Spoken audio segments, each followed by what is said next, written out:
turn it over to you guys. Thanks. Welcome, everyone, on this beautiful Saturday. I appreciate that you all took the time to come out here, and thanks to the ACLU of Virginia and its Northern chapter for hosting. Chip and I do talks like this, sometimes together, sometimes separately, all around the country, and it's nice to be able to do it in our backyard. We're both in the area, so that's helpful. This is a topic that I think is hot today. There are nearly 100 cases right now across the country in which institutions, for-profit and nonprofit, are challenging a federal rule that requires health insurance plans to cover contraception. And these institutions are arguing that to provide the insurance coverage violates their religious freedom. And as you heard earlier, and I'm sure you know, 2 of those cases are currently pending before the Supreme Court, those 2 cases brought by businesses challenging the contraception rule. And we'll talk more about that in a little bit. We also hear around the country stories of reception halls, inns, florists, cake shops, turning away same-sex couples, arguing that complying with state laws or local laws that require them not to discriminate on the basis of sexual orientation, that those laws violate the business's religious liberty. We've seen a spate of cases in which religiously affiliated schools have fired longtime employees after finding out that they have same-sex spouses or they got pregnant while they weren't married. And in Congress today, the debate is raging over many things. One of them, though, is that the question of what sort of exemption, if any, should be available under proposed legislation like some of these state laws that would protect against employment discrimination on the basis of sexual orientation. These questions are not new. Questions about the scope of religious freedom and the meaning of equality have been robustly debated for some time, and they're questions that lie at the heart of the ACLU's mission. We at the ACLU, as you all know, have been fighting for the rights of conscience and religious liberty for believers and non-believers, for those of the majority faith and minority faiths, for almost a century. And today, our commitment to those religious freedom principles is as strong as ever. We continue to fight on behalf of religious believers of all stripes, whether it's Sikhs who are trying to have their beards in accordance with their faith in prisons. We represent Christian street preachers in Louisiana and Utah, helping mosques fight discriminatory zoning regulation. We oppose school bans on Catholic rosaries, including right here in Virginia. And in fact, this year alone, the ACLU of Virginia has already done some great free exercise work. For one, objecting to speech regulations that led to a denial of a permit for a National Day of Prayer event on Capitol Square in Richmond. Another great piece of work that the state affiliate here has done is supporting the right of Christian students to proselytize on a community college campus. And over the years, the ACLU, both statewide and nationally, has supported legislation of various stripes, including the Religious Freedom Restoration Act, which Chip will explain in more detail. We supported that in the early 90s, and that is legislation that provides heightened protection for free exercise. So again, this is something about which we care deeply. At the same time, the ACLU has stood firm in opposing discrimination in this country, working for decades to secure the rights of equality for everyone. Now, religious liberty is important. It's something we care about deeply, but it is not absolute, and our society has long recognized that there are limits. It's undoubtedly one of our most important freedoms, and it gives us the right to believe what we wish about right and wrong, about God and the universe.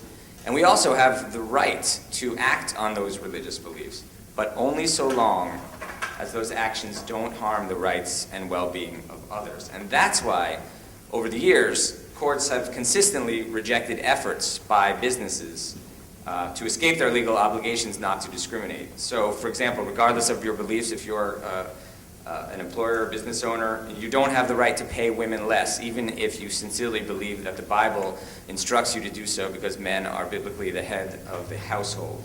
And as a business that serves the public, you don't have the right to turn away certain religious or ethnic minorities, even if your deeply held faith would require it. Now, like I said, these are questions that are as old as the Republic. On the issue of race, for example, religion featured prominently in some of the most divisive and contentious battles in our country's history. Faith was invoked by both sides in the 19th century. Both abolitionists and pro-slavery forces invoked the Bible and their faith to justify their positions. During the 1950s and 60s, many civil rights leaders were profoundly motivated and inspired by their deep religious convictions. And faith was central to the struggle for racial equality in this country, as we all know.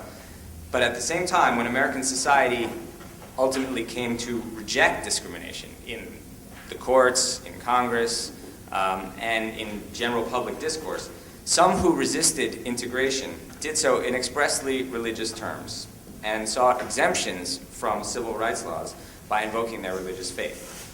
So a few examples of this. Right here in Virginia, the state's old ban on interracial marriage, which was eventually struck down by the U.S. Supreme Court in one of the best named cases in history, Loving versus Virginia, that was justified by some in religious terms, including by the trial judge in the Loving case, who said, and I'm paraphrasing that, Almighty God put the different races on different continents because he did not intend them to mix. Now, after Congress passed laws barring discrimination on the basis of race in public accommodations, there was some resistance then too, and sometimes on religious grounds. So a barbecue franchise in the South argued that it couldn't be forced to comply with the civil rights laws because doing so violated its religious freedom. And Bob Jones University went all the way to the U.S. Supreme Court in the early 1980s, arguing that integration violated its religious beliefs as well. And in those cases, the courts, like Congress, rejected the calls for those claimed exemptions. Now, I mention these examples not to suggest that invoking religious beliefs to justify odious racial discrimination is exactly the same thing as the fights we're seeing today, but I do think we can all learn something from history, and it's worth remembering that some of these issues, broadly speaking, are not new. In fact, it's no surprise, I think, that we're at a moment where we're revisiting these issues more than, say, 10 years ago. We're now at a moment of social change where some of our underlying norms are in flux, and in particular, to bar certain forms of discrimination. Forms of discrimination that have long been accepted in this country and sometimes even enshrined in law. So where are we going and what should we do about it? One thing that's going on here is I'm concerned about some of the developments in this religious refusals area. In some instances, the claimed exemptions, I think, threaten to turn the right of religious exercise into a sword rather than a shield. A sword that can be used to inflict harm on third parties, on patients, on employees, on students, and other beneficiaries of social services. And I also worry that some of these fights have the effect of trivializing the free exercise right, the very important free exercise right. One example, in Oklahoma, in Tulsa, the Islamic Society of Tulsa invited the local police department to a law enforcement appreciation day, and this was done in thanks for the protection that they had given them in the face of threats that the Islamic Center had received in the previous year. And the police there did this sort of thing all the time. They did community outreach at many venues, including with religious groups at religious events. The content of those events themselves were not religious, but the religious groups were hosting a law enforcement appreciation day. That happened in the past quite a bit. But this time, one officer refused. He refused to participate, and he refused even to assign others to go in his place. Now, he said it would violate his deeply held religious beliefs because his faith compels him, he said, apparently even when in uniform, to proselytize whenever he's with someone of another religion. So in other words, he refused to perform his regular official duties, he said, because his faith somehow prevented him from attending an event in his official capacity that was hosted by Muslims.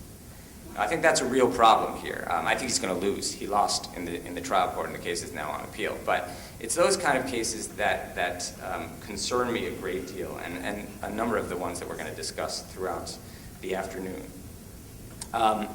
And I just want to return to the central point here that I've mentioned a few times, that the big consideration, for me at least, where are the limits of this right? And the limits of this right lie somewhere in that region when you are beginning to impose your faith on others, when you are beginning to, in the exercise of your religion, harm others and infringe on their rights. And this is a theme that I think permeates our history. And I'll leave you with this. That theme can be found in the words of Virginia's own James Madison, who's principal author of the First Amendment. Now, he cared a great deal about religious liberty as well, and when he was explaining when religious exemptions are appropriate, he wrote about the importance of, quote, the immunity of religion from civil jurisdiction. So the immunity from civil jurisdiction in every case where it does not trespass on private rights or the public peace. And that's what concerns me, and we're going to talk a lot more about that. Religious liberty is vital, but it should never be a blank check for us to impose our faith on our neighbors. And with that, I'll turn it over to Chip, who will get into a bit more detail. Well, thank you so much for the invitation. Thanks the opportunity to appear with Dan Mach, who is, I'm sure you know, deeply committed to civil rights and civil liberties, and an extremely able lawyer. So you are well represented by his efforts in this litigation he's mentioned all over the country. I want to say a little bit about why this field of discourse and of law is so complicated, even for lawyers as able and well-trained as people like Dan Mach. I mean, it starts out with things that I think we've already said, which is that the subject we're talking about today involve a political, or normative, or thematic split between things that a lot of people in this room would say they really care about. Both. Oh, we care about religious freedom. We care about the rights of religious minorities. We care about religious expression. We're sensitive to that. But we also care about civil rights and non-discrimination and equality norms. And so most of the time, those things can coexist nicely side by side, but sometimes they come right against each other, right? And that's when people have to figure out just how to go about, how to think about reconciling. But even aside from this sort of basic, struggle that people who care about civil rights and civil liberties have to confront, the law on the subject has become extremely complex, considerably more complex, for reasons I'll unpack briefly, than, say, the law about reproductive rights or freedom of expression or surveillance, the data collection point. Most of those areas, you've heard people talk about those. And you kind of start out with a set of principles. You say, all right, let's talk about Roe versus Wade and principles of reproductive freedom. Or let's talk about freedom of expression and what its limits are, or sort of unreasonable search and seizure. And we talk about some centralized body of principles coming from the federal Constitution, interpreted by the Supreme Court. And so case by case, we say, okay, what are those principles, and what does the government want to do, and how does it square up, right? Can you square up what the government wants to do with that set of principles that emerges from the Constitution and emerges from the court's interpretation? Religious freedom questions in the United States here in this part of the 21st century don't take that kind of neat shape because of the way the law has evolved. And the most important moment in the evolutionary cycle, I don't know if you all have this handout that was inside the program, but if you look, 3 steps down, you see a reference to the Supreme Court's decision in Employment Division in Smith in 1990, and then the enactment by Congress 3 years later of the Religious Freedom Restoration Act of 1993. So something happened right in that stretch and a few years thereafter that really that disintegrated the law of religious freedom in some important ways. So I'm going to try to unpack that a little bit, so then when we come back to talk about the cases, people will have a sense for what that map looks like. And the key conceptual question you have to keep in mind as I walk through this is the question of the extent to which religiously motivated conduct should be exempt from general rules that are aimed at that conduct without regard to whether it's religiously motivated or not. So for the simple example, imagine some county in Virginia or elsewhere decides to go dry no sale, no use, no possession of alcoholic beverages. We don't care why you want them, why you want to use them.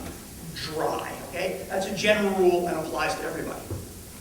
Well, would there be a constitutional right to use wine in Christian communion, or a Passover Seder, or on the Jewish Sabbath, or other holidays that call for wine?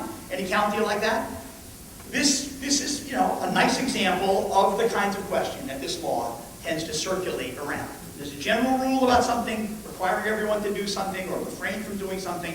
When can people who do it want to do it or not do it for religious reasons be specially treated for that reason? Now, from footnote, when we had prohibition in this country, the Volstead Act, which implemented prohibition, created an exception for the uses of wine and sacraments, right? So this was not outlawed when we had prohibition. It was taken care of by Act of Congress, but it didn't have to be.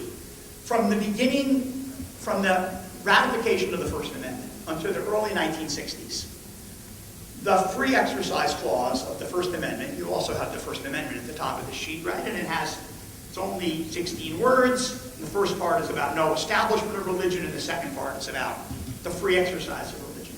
And from 1791 until the early 1960s, the Supreme Court never recognized a right of religious exemption from some general rule otherwise applicable to others, and quite specifically rejected that, most famously in the Mormon polygamy cases in the 19th century, right, where Mormons said, it doesn't matter what the general rules of marriage are, we have religious duties to have more than one spouse. And that claim was rejected in the Supreme Court. And nothing changed for almost 100 years after that in the law of the Supreme Court about this. When religious freedom prevailed in the Supreme Court in the first two-thirds of the 20th century, it was almost always because religious freedom was commingled with freedom of expression. So you had Jehovah's Witnesses who were itinerant street preachers, or Jehovah's Witnesses who didn't want to salute the flag. And sometimes they won in their claims, but not because they were Jehovah's Witnesses or because they were religious, because they were doing something that people had a right to do, whether they were doing it for religious reasons or not. Right? So in none of those situations was religion being singled out for some sort of special constitutional privilege. That changes in 1963, and for the next 25 years or so, early 1960s up until 1990, the Supreme Court, it's hard to capture this in a small number of words, it entertains the idea in a few cases that there is a right of religious exemption from general rules. And the most famous case in which it more than entertains the idea, but embraces it, is Wisconsin versus Yoder, the right of the old order Amish to take their children out of school at age 14 rather than age 16, which was the age of compulsory education. And the Amish said this was for religious reasons, to preserve our religious community. And the Supreme Court in that decision, in holding for the old order Amish, used language very much like, if you look at the Religious Freedom Restoration Act on this handout, very much like what the Religious Freedom Restoration Act says the law now is in the United States. Government may substantially burden a person's exercise of religion only if it shows that that burden furthers a compelling interest and is the least restrictive means of furthering that interest. Now, those are vague standards, but the sound of them, as I read them, and as you read them to yourself, they've got some punch. Those words have some punch if you take them seriously. But the law in this period between the early 60s and 1990, although sometimes it showed that punch, it very frequently did not show that punch. So in particular in the 1980s, there were cases about religion in prisons where the Supreme Court said prisoners don't get the benefit of that rule. There were cases about religion in the military where the Supreme Court said members of the armed forces don't get the benefit of that rule. There were cases about Native American claims with respect to public lands. And the Supreme Court said, no, these are different, that's public lands, not private rights. They don't get the benefit of that rule. There were cases about claims of exemption from Social Security tax or other tax rules. And the Supreme Court said, no, we can't have exemptions from taxation for religious reasons because we'll have a lot of religious fakers very quickly if we have that. So we have to just have a general rule, no religious exemptions. So case after case after case in the 1980s, the Supreme Court kind of backed away from that strict rule that it had advanced in Wisconsin versus Yoder. So when you get to the Smith case in 1990, although that strict rule was sort of available as a matter of rhetoric and people like Dan Mach or the ACLU at the time could say, oh yes, here's the rule of free exercise. No substantially burden people's religious freedom unless the government has a very good reason. And this is really only the only effective way to do it. The law had substantially weakened and moved away from that particular proposition. Then the Supreme Court in 1990, essentially, there's a lot of ways you could tell this part of the story. Some people would say, well, there was already a coffin, they just drove the nail in it. Some people say, no, that was just a sudden shock and surprise when the Supreme Court said in 1990, well, look, we don't really enforce this rule rigorously anyway. We're just going to get rid of it. We're going to go back to the way things were before 1963. No right of religious exemption from general rules that other people generally have to obey, right? So, and it was a surprise when the Supreme Court said it in 1990. It was a case about use of peyote by Native Americans. They were fired for misconduct. They couldn't get unemployment benefits, and it would have been easy enough to say, well, the government has a good reason not to support the use of peyote for religious reasons or otherwise, right? The Supreme Court didn't have to reject a strong rule at that time in order to rule for the government. But they ruled for the government, and they rejected very explicitly this strong, highly protective free exercise rule that had shown up in earlier cases. That's what produced, that decision is what produced a kind of, I think mainly inside the Beltway firestorm, but it was a political firestorm where lots of folks came together, civil liberties groups, religious groups, secular groups, Democrats, Republicans, people from all across the political spectrum, and said, oh, something terrible has happened to religious freedom in America. Now, I think they were overstating and exaggerating just how terrible it was, but something had happened, and those folks were able to convince Congress eventually to restore this strenuous protection of religious freedom in the Religious Freedom Restoration Act. It took a few years to persuade Congress, and this is a footnote worth telling, I think, in light of the current controversy under the Religious Freedom Restoration Act about the contraceptive mandate. Why did it take 3 years for this act to go through? Because in 1991 and 1992, the United States Conference of Catholic Bishops and other folks who were anti-abortion said, we are opposed to the Religious Freedom Restoration Act. When you ask them why, these were religious folks, they cared about religious freedom. When you ask them why, they said, here's why. We think Roe versus Wade is about to be overturned by the Supreme Court. A lot of people thought that in 1992. A lot of people, I thought that in the first half of 1992. The Conference of Catholic Bishops thought that Roe and Wade was going to be overturned, that there was going to be prohibition on abortions, was going to come back into the law. Now you're thinking, well, so what? What does that have to do with religious freedom? It wasn't so easy to see it.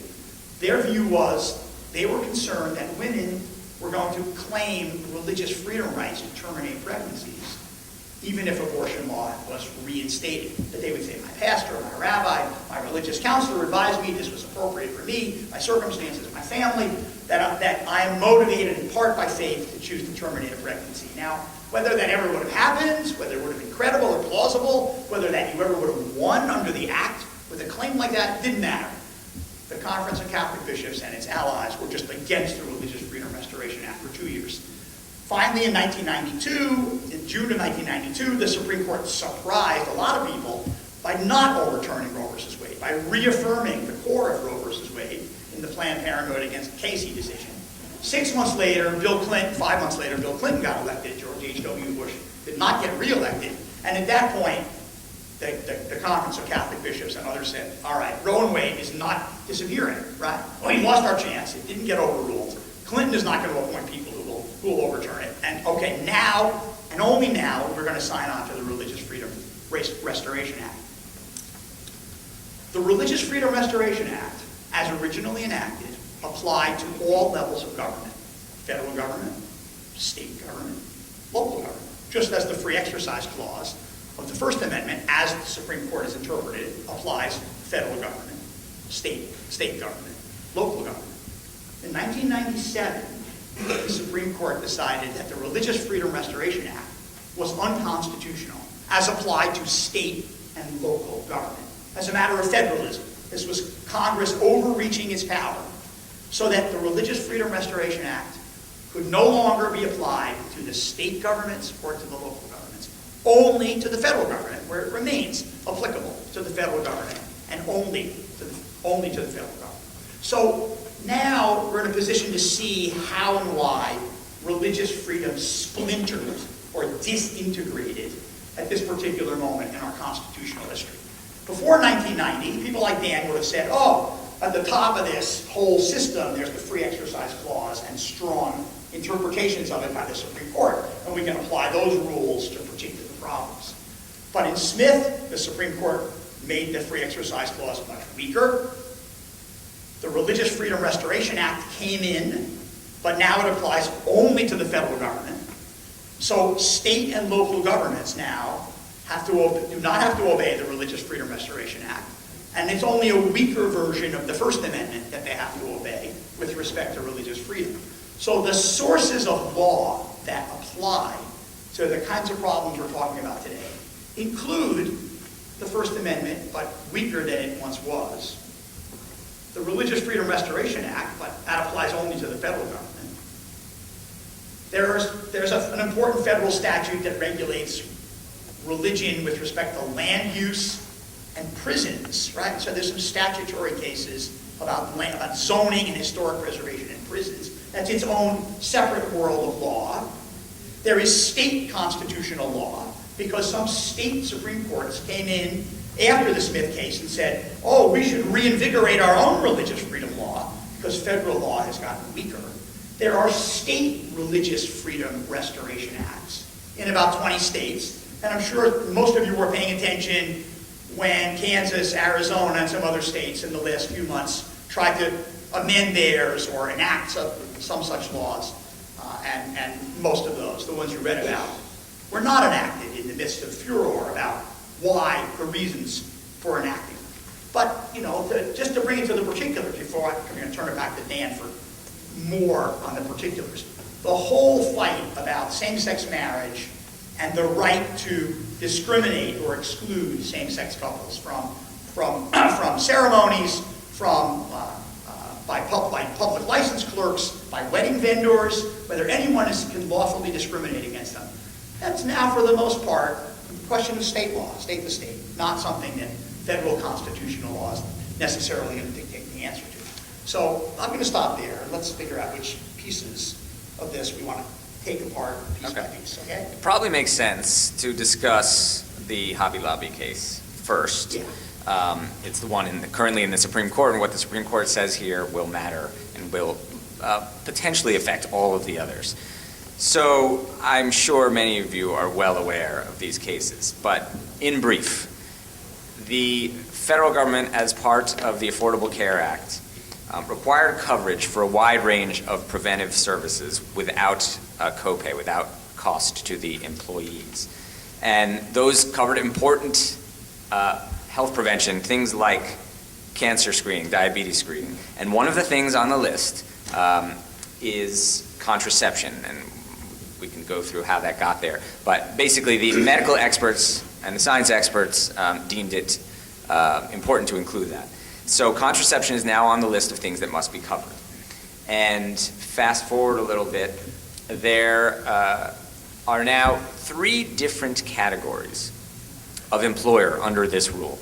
So there's an exemption under this rule, a complete exemption for what we'll call core religious institutions, houses of worship, things like that. Those groups do not have to include this if they have religious objections at all, period. Then there's a middle group, and this is non-profit institutions that have religious objections to providing contraception. Those groups, under an accommodation in this rule, are allowed to opt out, to say, I object, I have a religious objection to this, and we are therefore not covering it. They basically fill out a very short form, send it in, and then at that point, their insurance company is responsible for providing the coverage, for contacting the employees of those institutions, and they are barred, the insurance companies are barred from passing along any additional costs to the objecting employers in this middle category. And then there's the third category, and this category includes the 2 plaintiffs now before the Supreme Court. That's for-profit businesses whose owners have objections. Those companies, those businesses don't get an exemption. They must include it. And Some groups in the middle category have also sued, and those cases are making their way through the courts. But right now, the only cases before the Supreme Court, there are two of them. They both involve for-profit corporations whose owners say, I'm deeply religious, I have religious objections to providing, in both cases, they don't object to providing all contraception. They have some selective objections to certain contraception. The two businesses are Hobby Lobby stores. They have, it's a nationwide chain of arts and crafts stores. They have 13,000 employees around the country, 500 stores. And the other one is Conestoga Wood. They manufacture wood cabinets, and they have a little under 1,000 employees. And at the risk of talking too much, I'll just say briefly that those cases were argued recently in March, and maybe I'll let Chip explain some of the hot issues that are flaring up in those cases. Well, one I want to put to us one side very quickly that's gotten a lot of attention, and that's the issue of whether corporations can ever exercise religion. I think, and the press has played this quite consistently, right? This is a central question. Can a business corporation exercise religion? The case is not going to get decided on this ground, right? The government is not going to win. The government argued that business corporations cannot have a religious identity. They're going to lose, right? We can stop there, but I don't want to stop there. I want to say a little bit more about it, because I think the government should lose on that. I do. And let me explain why. I think this whole conversation about corporate religious identity has gotten like washed over with the mud of Citizens United, right? Corporations, are they persons? Are they not persons? And even the mud of Citizens United, it seemed to me, is not really about speech. It's about money. It's about campaign finance. And I understand exactly why people are concerned about the flood of big money into elections, and people being able to buy, influence, and control over elections. But I don't think there's anybody in this room, leave out campaign finance for a minute, okay? I don't think any of you believe that corporations shouldn't have the right of free speech. Like free speech, okay? So the question is the right to criticize the government without fear of being sued criminally or civilly for libel. Don't you think the New York Times Company, and the Washington Post Company, and all the Fox News, whatever you watch, whatever you listen to, don't you think they have a right to criticize public officials without excessive fear of libel law? You don't think the fact that they're held in corporate form rather than some other form should have anything to do with that. So when we think about religious identity, now I understand you might think, no, Chip, you're going too fast. Religion is different. Religion requires a heart, it requires a conscience, it requires some sense of soulfulness and personal connection.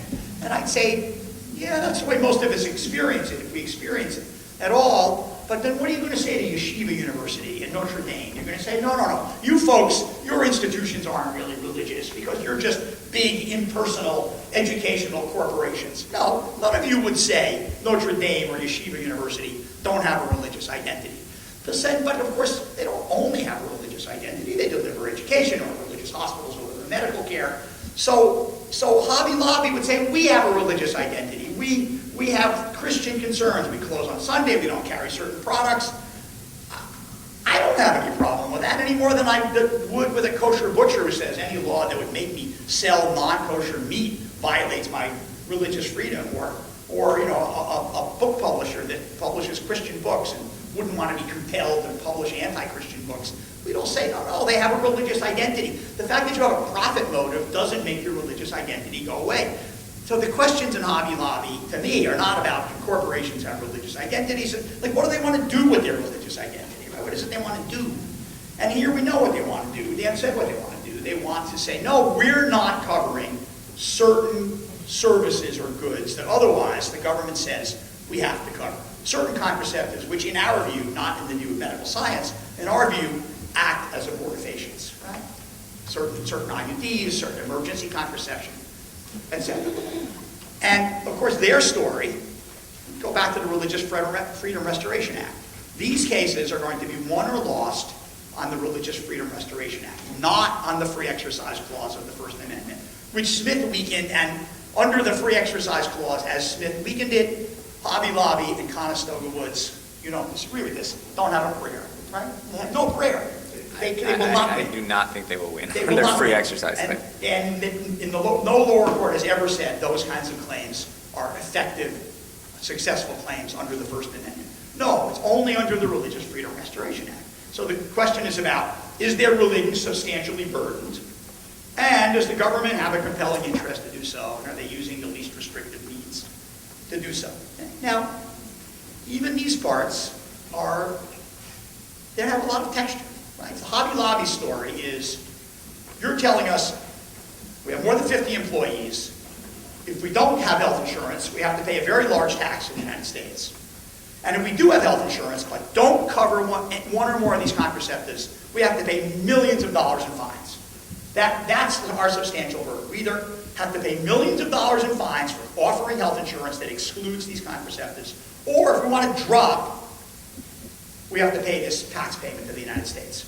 Now, some people think, listen, you had a choice. You could have just paid the tax payment to the United States. You don't have to provide health insurance. But the government did not bother to argue that. I think the government thought that was not a credible position. By the time it got to the Supreme Court, they were arguing. They were arguing a bit, but not with enthusiasm, I would say. I think if the government wins, that is a likely path to victory. So? I'm not saying the government is likely to win, but I think that there is a chance, based on the argument, based on some of the questions. Okay. It's sort of it is absolutely true that this is something that was not pressed. But one of the things there, and I know this is getting into the weeds, but just in case the decision comes out this way, you can say that you thought of this already. Heard it here first.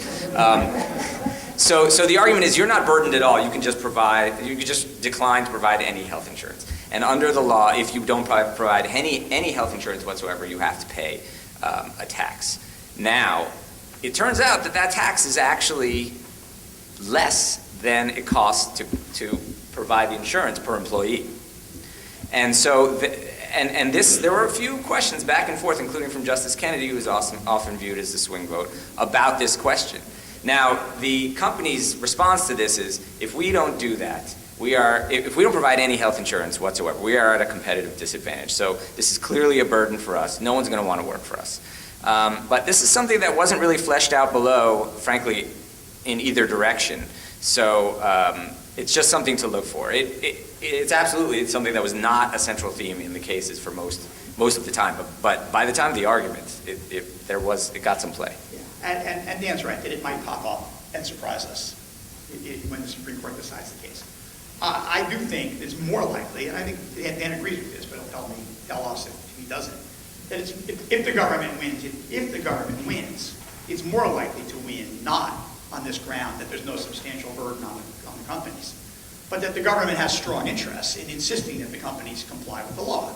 And of course here, the interest is in making sure that female employees of these companies and female dependents of all employees of these companies get these particular contraceptive coverages. Now, if they're excluded, they're not denied access to these contraceptive coverages or to materials or services, but they would have to go on the market and pay for them themselves. And some are not so expensive, and some, like IUDs, are actually quite expensive. So there will definitely be women who will choose, not covered by insurance, to use some other kind of birth control, less safe or less effective. So this is the way, and there was a lot of attention at the Supreme Court argument, especially from Justices Kagan and Sotomayor and Ginsburg, about this exact set of concerns. The harm to women employees or dependents, female dependents of employees, that would come if Hobby Lobby wins and then this coverage was excluded. And then there was this other complicated question about whether there's a less restrictive means. Is there some other way to make sure these women get these services? And one answer is the government should just provide them, right? Create this little mini special Affordable Care Act contraceptive coverage just for women who work for religiously objecting employers. Well, you're shaking your head, and for good reason. That's not very effective, not very sensible, not likely to come into being very quickly or effectively. And one of the things that least restrictive means typically has meant in the law before is an equally effective, not just less restrictive for religious freedom, but equally effective at accomplishing the government's goals. Well, the other possibility is that the government could give Hobby Lobby and the businesses the same deal as it gives Notre Dame and the other religiously affiliated entities. Okay, you can sign the form that says we opt out, and then your insurer has to cover it, you're not covering it. But of course, Notre Dame and all these religious entities are suing about that. It's not like that's resolved that it's okay to do that, right? So that's not necessarily an effective way to get contraceptive coverage to these women employees.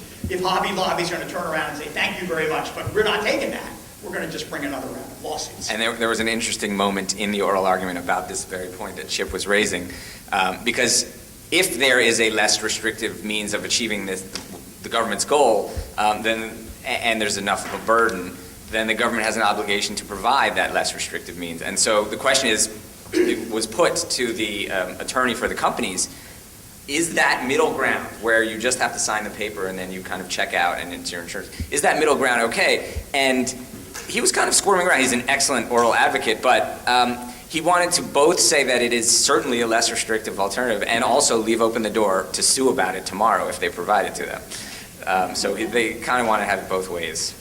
But, just to sort of nail down this point about the harm, and it's where Dan started, about, when we think about the boundaries on religious freedom, and harm to third parties, harm to the rights of others, is a place where conventionally, traditionally, we're going to find those kinds of boundaries, right? So it's not so easy to see harm to third parties in the case of an exemption for communion wine or Passover Seder wine. Maybe there is, but probably there isn't, and people are not going to turn around and sell it on some illicit market. But here are quite identifiable harms, and there are Supreme Court cases that say there are limits on the religious accommodations that the government can voluntarily give.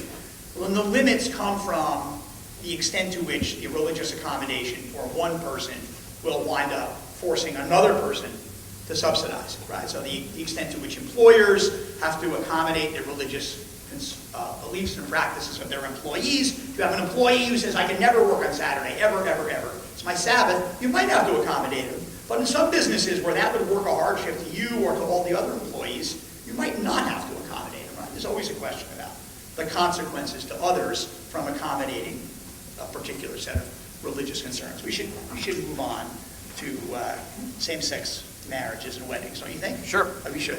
Sure. And we'll leave open time for of course. Lots of questions, because we want to hear what you all have to think as well. So I alluded to some of these cases that have been popping up. Well, first of all, there are broad questions about what sort of exemptions should there be in state statutes when states choose legislatively to recognize marriage of same-sex couples. So that is a big question. We can certainly talk about that. We could probably talk about that all day. And Chip has written on this, as he has written on all important things. But some of the issues that are coming up now also relate to what happens to couples that get married in a place where they are allowed to get married, and then they want to hire the services of a business that's open to the public, like a cake shop, like a florist, like a photographer. And those businesses say no and say, I'm sorry, I can't serve you. My religion forbids it, and I believe that it would be celebrating something that I have deep religious convictions against. And so what happens there? Well, there was recently it's not a decision, it was more of a non-decision by the Supreme Court. There was a case in New Mexico that went up to the state Supreme Court in New Mexico.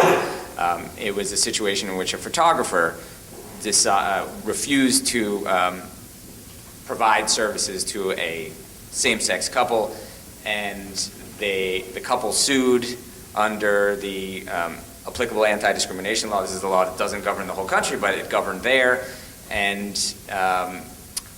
the business asserted First Amendment rights to an exemption from that civil rights law. They said, well, I'm sorry, I know there's this law in the books, it prevents this, but I want an exemption, and I want an exemption. They actually asserted two reasons. The religious reasons that we've been talking about, free exercise of religion, and also free speech. They said that they would be, their speech would have been co-opted because photography is speech, and they would have been coerced into saying something that they deeply disagree with. That case went up to the state Supreme Court. The state Supreme Court ruled in favor of the couple, rejected the First Amendment claims, and basically said, when you are a business that is open to the public, open to everyone, whether or not there is a speech component to your business, you have to follow the rules. And the business sought cert. They wanted the Supreme Court to take the case, the U.S. Supreme Court, and relatively recently the U.S. Supreme Court said no. So that is one of the issues that has informed some of the state fights across the country, including in Arizona and Kansas, over state legislation. Some of the proponents of this state legislation to get heightened protection have cited cases like that one, saying we need this. This is why we need this. Yeah, I want to say a little more about the New Mexico case, but about the way it connects up with things to the more general national pattern. First of all, this case arose. New Mexico does it have same-sex marriage now? It doesn't, does it? It certainly didn't when the case arose. So this kind of case can arise with or without the state recognizing same-sex marriage. Two women who wanted to have a ceremony of commitment, right? So there's a connection, of course, to the whole conversation about same-sex marriage, but you don't need the state to recognize same-sex marriage for one of these cases to come up. You need people of the same sex who want to celebrate their commitment and go want to have a party and want to have people help them. All right, so that's one part of the story it's important to see. Another part of the story it's important to see kind of goes the other way. New Mexico had a human rights law that outlawed discrimination based on race, sex, religion, sexual orientation, etc., in the delivery, the sale of goods and services. But there's a lot of states don't, or they do, but they don't include sexual orientation in the grounds of forbidden discrimination. So there was all the fussing in Arizona, quite appropriate, about what was driving the proposed amendments to the Arizona Religious Freedom Restoration Act, and wasn't it bigotry against same-sex couples and gays, and that was the politics of that fight.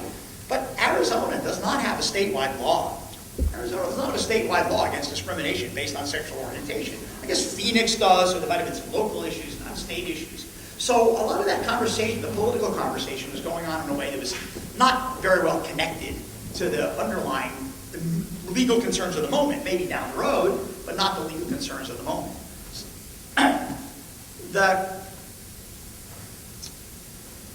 New Mexico has a Religious Freedom Restoration Act, but the New Mexico Supreme Court said, as we interpret it, and honestly I think this was unsound, you might disagree, but this is part of the current controversy about Religious Freedom Restoration Acts.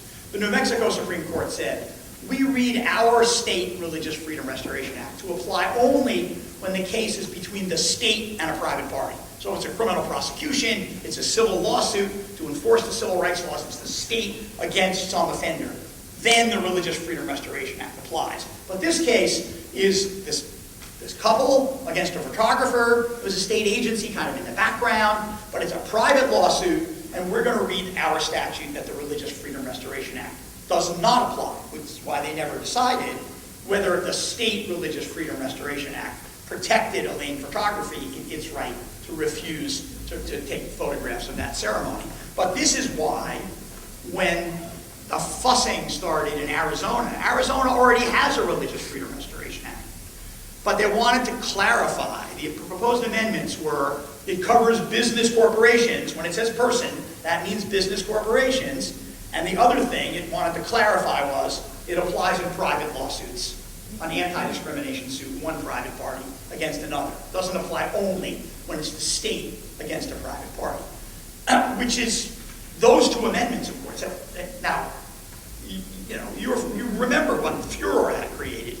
And we all understand that it created a furor because Arizona, like Oklahoma, like Utah, like Virginia, is a state who the winds are blowing and same-sex marriage is coming.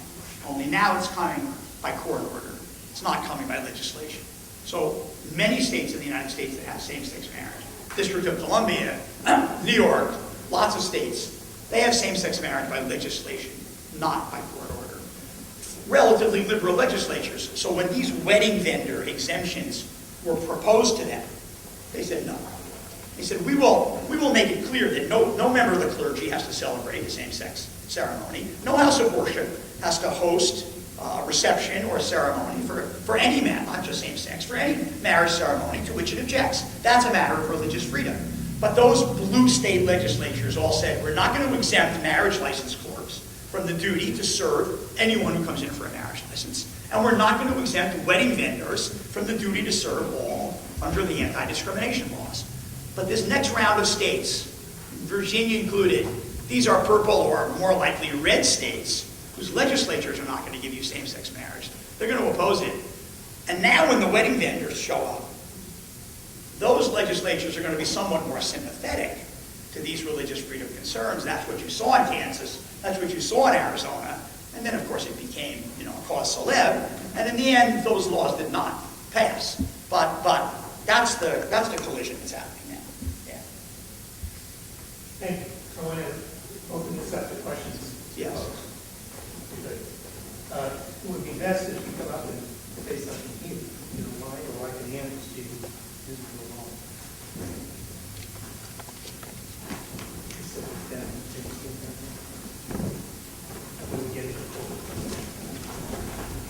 Yes, is this working? Yeah. Switch on.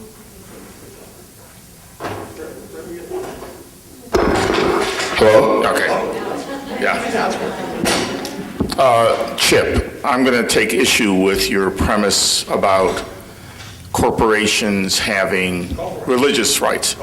First of all, your distinction about New York Times and Washington Post, clearly they have freedom of the press. So that, cannot and should not be used to justify all corporations which have no arguable press interest. They are already covered by the First Amendment and what they do. The problem with the whole notion of corporate personhood, in my view, is twofold. One, there's absolutely no basis in the Constitution for this notion. I know that the clerk put it in a head note in 1886 and all that, but there's nothing in the Constitution or in the constitutional history, and I've asked this question of scholars about persons as used in the 14th Amendment and other places. There's no basis for saying that corporations have rights the same under the Constitution as living, breathing persons. So I'd like you, if you can, to articulate why it is that a corporation can have a religion under the Constitution. Sure. A corporation is operated by human beings. I don't want to sound like Mitt Romney here, but it's operated by human beings. If we're talking about Microsoft, we're talking about a large publicly held corporation owned by millions of human beings, then it's crazy to say there's some particular religious identity. And a Microsoft or a Google is never going to manifest a religious identity. They're going to agree on what it is. They don't want to drive customers away. Don't share it. So in a case like that, it's just never going to fit the circumstances. But when you have 2 or 3 brothers or sisters who own Hobby Lobby or who own the Kosher Butcher Shop or the Christian Book Publishing Company, they could own it. They could operate it as a partnership. They could operate it as a sole entrepreneurship, or they could take the corporate form and they could limit their liability. And you might say, well, okay, that's a deal. If they take the corporate form and they limit their liability, there's certain rights they give up. I think that bothers me. Okay, that bothers me. And you might say, well, religion is different from some other rights. I don't think even you would say corporations shouldn't have due process rights. Right? If the government comes after them and say, you violated the law, we think you should pay fines of $100 million. You violated the securities laws. And by the way, we're not going to give you a trial because we're going to take the money out of the corporate treasury. You're not a person. Only persons have rights under the due process clause. And so we can just take your money without a trial. We think you violated the law. That would offend my sense of fairness. And I think would offend most people's sense of fairness. So I think whether we're going to recognize corporate personhood for constitutional purposes should always depend on the particular constitutional question we're focused on.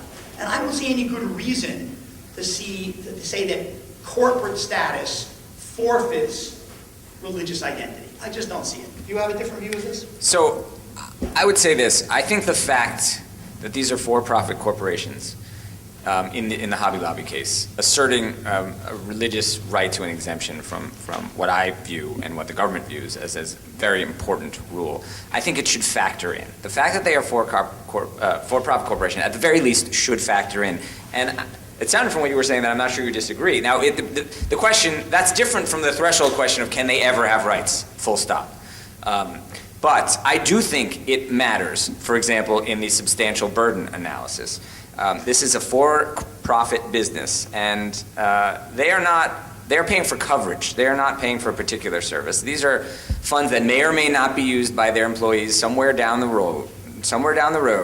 And I think it's a benefit, like a paycheck, and it belongs to you, not your boss. And I don't think anyone would say, even if they were an employer that got up and said, I have a sincerely held belief and an opposition to contraception, and I don't want to know that the money that I pay in salary to my employee is then going to be used for contraception down the road, because then I'm contributing to that evil. Now, that is not an argument the businesses have made here, but I don't see why their argument would not also give a victory to that employer. And I don't think anyone thinks, and I haven't heard those folks, even the plaintiffs in these cases, stand up and say that those employers in the hypothetical should win. So I do think it's a factor that should matter. And as a political matter or legislative issue, there's been a lot of talk about whether the Religious Freedom Restoration Act contemplated covering corporations, and I think there's very little in the history either way. But I will say this, there's no way it would have passed with anything close to those numbers, if at all. If at the time, when Congress was considering this, someone said, when passing this, what will happen is that for-profit corporations can use this law to deny important statutory benefits to their employees, it would not have passed. And so I just leave you with that because I don't think this was contemplated. I'm sure you're right with that. Thank you. We have another question. So, thank you. This is fascinating. The one question that I always get stuck on is, what about my individual personal religious rights?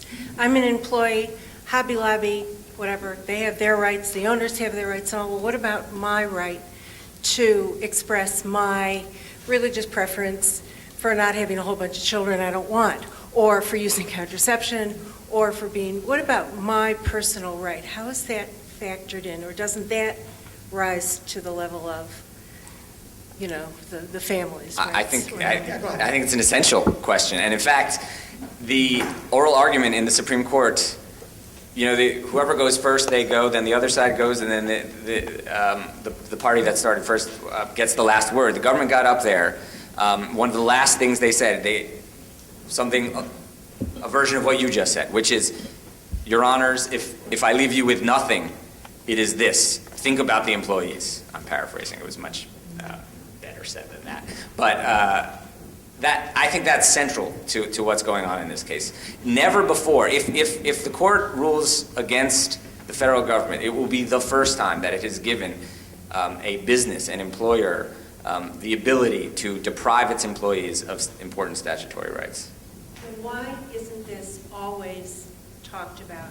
Why is it always sort of pushed aside for the corporate personhood argument, or, I don't know, something else? Why isn't this the thing you guys should be talking about again and again? Okay, first of all... Right of conscience, individual conscience. First of all, I think we were. I think we were talking about, we didn't frame it the way you framed it. We didn't frame it as a matter of employee religious conscience. For some employees, this is a matter of religious conscience. For some, it's simply a matter of reproductive, not simply at all. It's a matter of reproductive autonomy, and it's very serious whether it's a matter of religious conscience or not. So when Dan and I talked about the interest of the government here is to make sure that the women who would be affected by these exemptions get this contraceptive coverage, that's exactly what we were talking about. Now there's an interesting little process piece here. Like, who's suing whom in this case, right? It's Hobby Lobby, Conestoga Wood, these companies on one side, the government on the other side. The employees didn't intervene. They didn't come in and become part of the suit. So there's a way in which the female employees or the female dependents of all employees, their voices were not very well represented or heard in this litigation. Okay? They just weren't. And only towards the end of the briefing and then the argument in the Supreme Court did the government, I think, really get on top of this argument. But even then, didn't say this is about the employees' religious freedom. They did say it's about their reproductive well-being and autonomy.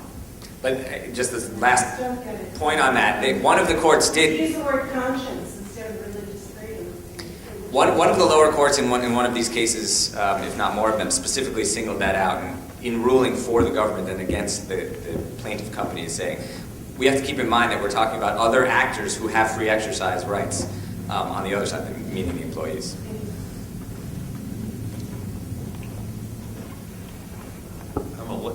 I'm a layperson, and so I don't think a lot about these things. That's why I'm here today, to learn a little bit more about it. But one of the things I'm struck by, and I think you tried to address the history of why we started having exemptions to begin with. And that's why I go to this, the name of these acts is called Religious Freedom Restoration Act. So, Set microphone up because it's hard to hear. you can't hear me? No, you can't hear me.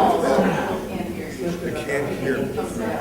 It's not on? It's on. Yes, it is. You're just not talking. Yes, it is. Okay, I'm a layperson. I'm sorry, I'm a layperson, and so I don't know a lot about this stuff. That's why I'm here. But the thing that occurs to me is the history you described about when exemptions to the free exercise things started coming in. And they call these things the religious freedom restoration. What religious freedoms were being restored that had been lost? Why did we get into this in the 60s at all? Well, I mean, let's... Well, listen, this is a brilliant question on many levels. Okay? Some of the reasons it was called the Religious Freedom Restoration Act was that its architects wanted to say to Congress, we're not asking you to do anything radical or different. We're just asking you to put things back the way they were the day before yesterday. Yesterday, the Supreme Court decided this Smith case, which changed the law dramatically in a bad way. So please just put it back the way it was the night before the Smith case. Well, I don't think it was that way the night before the Smith case. There were some elements of religious exemptions in the law the night before the Smith case. There were a lot of other elements in the law that made it much weaker. There was certainly no general consensus about businesses or corporations or any of the rest of it. And one of the, I think the Religious Freedom Restoration Act was a great process failure because the left and the right came together over it. The left and the right came together, except for the anti-abortion folks, and then they came on board. And the only thing they were worried about was abortion. So once that was done, the left and the right came together, Democrats and Republicans. Nobody showed up to say, wait a minute, this isn't a good idea. Let's think about all the things, all the problems that this law might produce. State government didn't show up, local government didn't show up, National Association of School Boards, all the people who might say, yike, if we have to live with a law like this, we're going to empower religious freedom perhaps more than we should. Nobody showed up. So if you were a member of Congress, you were hearing from the left and the right, from the Jews and the Christians and the Muslims and the Native Americans, not the Native Americans, but almost everybody else. This is a good thing to do, and it's an easy vote to take. Look at that law. You say, I'm going to vote for that. I'm for religious freedom. We'll let other people figure out what it needs. And we'll let the courts figure out what it needs, case by case by case. It was an easy one to vote yes. Very hard one to vote no.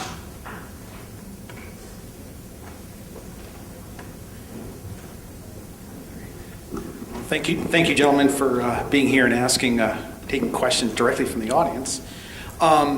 Earlier this month, Brendan Eich, CEO of Mozilla, resigned amid controversy over a 2008 contribution for Prop 8 in California. And this brings to mind a certain question that I have about the implications of Hobby Lobbies. That is, if a corporation can have a religious identity, who or how does that religious identity get formed and identified? Is it the CEOs? Is it the board? Does it have to be a privately held corporation where all the members there with the financial interest there have to explicitly say we will be a X, Y, or Z religious organization, a religious for-profit corporation? What happens if you're traded on the New York Stock Exchange? Should shareholders have a say as to what that religious affiliation identity is? And what happens if, and all the different problems of how that propagates back into our economy. So it may be a good thing for Hobby Lobby, but there's a huge law, the huge implications with the law of unintended consequences and being careful of what you ask for. And certainly if the Supreme Court says that Hobby Lobby is allowed to form a religious identity, could the consumer backlash against religious companies or start demanding that, in fact, corporations say, we are a-religious, or we are not atheist, but we publicly stating that they're taking a position of no religious affiliation or identity in order to protect access to a happy consumer base. Sure. This is an important question, and one that the government raised as a potentially serious problem for the other side's argument. The question of how do you determine, even assuming corporations can theoretically have religion, how do you determine what their religion is? And the Supreme Court generally views fundamental issues like this with an eye toward the future, toward the next case. But when they don't feel like it, they don't have to. And there was some indication in the argument that at least some of the justices that appeared to be sympathetic to the companies, in response to all of those tough questions, said, we don't need to worry about it here. What we have here are closely held corporations, and we know their officers, their shareholders, we know what they think, there's unanimity. We'll worry about the rest later. They could do that. I think that would be shirking their responsibility, but there was some indication that they might say, we'll deal with what we have before us today, and we'll worry about the next one tomorrow. I do think that if they go that route, when you come to a situation where there is a publicly held corporation or a corporation with many shareholders with diverse views, that they will fail in their efforts to assert any coherent religious viewpoint. Yeah, let me add just a little bit to that. Among other things, to successfully make out a religious freedom claim, you have to show you have a sincere or authentic religious belief. That's an element. And if the government can show that you're insincere or inauthentic, you're pretending, then whatever you otherwise might be entitled to, you don't get. So if it's the Green family, there's a small family, and they own this business, it's not so hard for them to show that they all agree on certain attitudes about contraception or about abortifacients.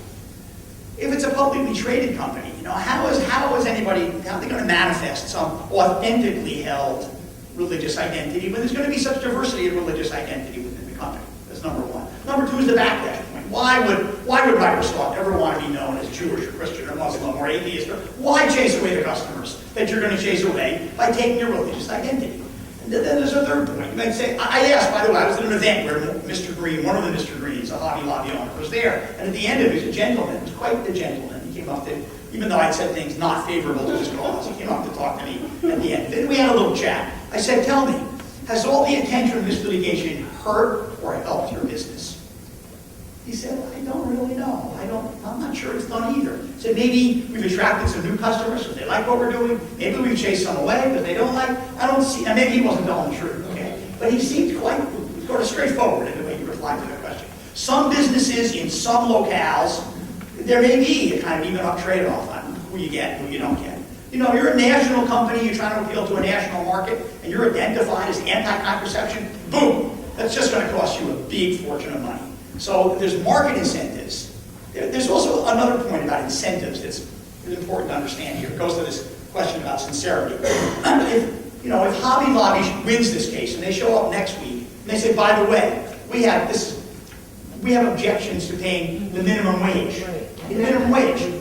Well, right away, every court that looks at a case like that is going to say, no. That's like trying to say you're exempt from taxation. Every company would have economic incentives to claim religious objections to the minimum wage. So we're going to be deeply skeptical that you have a sincere religious objection to the minimum wage right now. So where there's money to be gained or made from having a religious objection, courts are going to be very skeptical of corporate objections. This didn't seem like one. Right? It didn't seem like this company was going to be better off financially if it wins. And that helped them. I'd like to take one more question, but I do want to remind you that it would help us if you register, if you came in late and weren't able to, so we can keep track and make ourselves feel proud that we actually have that many people who's going to. And put your license plate number down.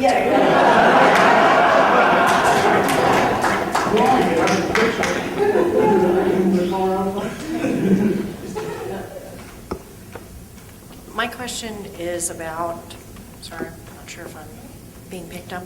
The Hobby Lobby case, you talked about the the three categories in the new Affordable Care Act. How are insurance companies considered? I mean, are their religious interests going to matter in terms of how they participate? Will they be able to sue and say, or have any sued and say, no, we don't want to participate? I mean, just as it seems as though employees weren't part of this suit, what's their position? And then as an aside regarding the Religious Restoration Act, I thought there were objections from atheists and humanist groups that worried, and also I thought a lot of the push on that was the hope that it would open the door so that religious groups could preach and still be tax exempt and be involved in politics. Was that a big part of it? Well, it failed, was, but... No, the restoration law. Well, the Religious Freedom Restoration Act does not protect any house of worship's right to preach from the pulpit and keep your tax exemption, right? People fuss about that all the time. Okay, so that wasn't connected to that. I don't know what people might hope or expect it, but nothing's changed about that. Okay. You know, the first part of your question was quite brilliant, right? It's the Little Sisters of the Poor. Wasn't the first part of the question? But the insurance company with the religious identity, that's the Little Sisters of the Poor. That's one of these nonprofit religious charities that's covered by the middle ground exemption. That is to say, they can opt out, but their employees will still be covered separately and independently by their insurance company. Only their insurance company is the Christian Brothers or someone who said, oh, no, we have a religious objection to doing this. And there's no rules in place in the system to compel They're religious... church plans, so I think they're exempt. So I think that's one of the reasons why it's an odd case for it to be before the court, because under ERISA, their insurance company, I think, is exempt. We're not subject to federal regulation. So it wasn't that they had religious objection to coverage, it's that they were not under the jurisdiction of the federal government. They did have yes, they also had it, but they were able to exercise that. So, yeah, there's some gaps there, that's the question. But I think... Are those people allowed to just buy their insurance from the exchanges? Yeah, what's the solution? I mean, if they're... Yeah, this is a very important question. If if Hobby Lobby wins and can provide a policy that excludes these certain contraceptive methods, their employees, I guess they can turn down their employer insurance and go to the exchange, but they cannot get subsidized. They're not eligible for the subsidies if they're low income on the exchanges because their employer would have offered them a policy. Right. Okay, now, So that's why that puts them. that puts them at a Very disadvantage. tough. That puts them at a disadvantage. Now, if it's Notre Dame, well, we need to see how that all works out. But if Notre Dame offers a policy, and you work for Notre Dame, and you go to the exchange, you're not going to be entitled to the subsidies that others of equal income could get. It's going to be worse off. And those people sue? Well, they would sue, but they're going to lose. Okay, they're collateral damage. And that's the question about religious conscience of employees, right? If Hobby Lobby wins or Notre Dame wins, they're collateral damage. They're going to have to fend for themselves, pay on the market for contraceptive coverages.